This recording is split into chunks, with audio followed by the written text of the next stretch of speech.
Today I will show you how to add animation to any element which you want when you open a website. So let's give it an example. When I refresh, I get this animation when page loads, like you can see here.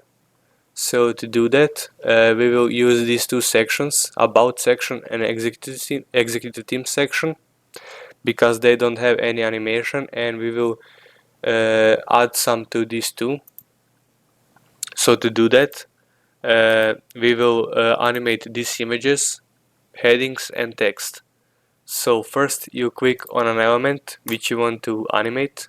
You go to interactions and we go to element trigger, and we need to click scroll into view, because then this image will animate when we scroll into view.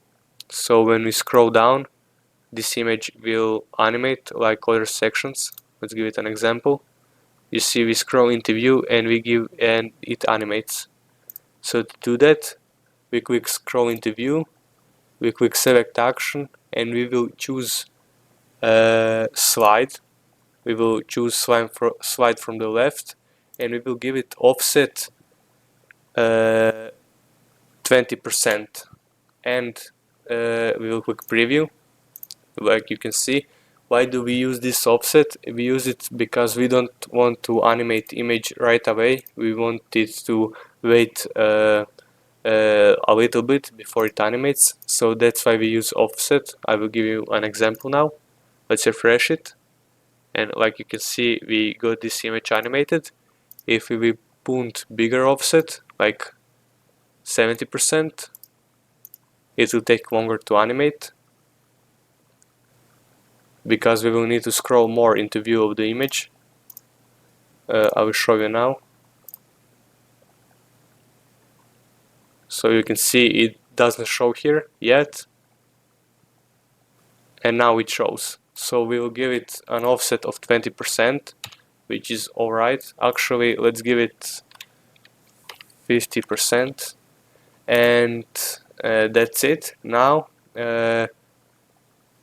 what we can do is remove this offset and give it a delay of 100 milliseconds. I think that's better. And now we click heading.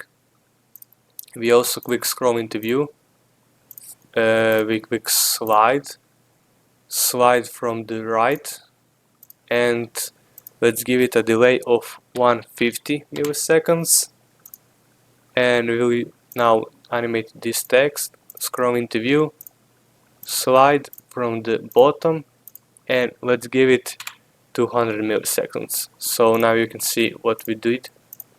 We click publish section, and now we gave it some order on which we will animate. Like you can see, first we have an image from the left, then heading from the right, and then we have a paragraph from the bottom.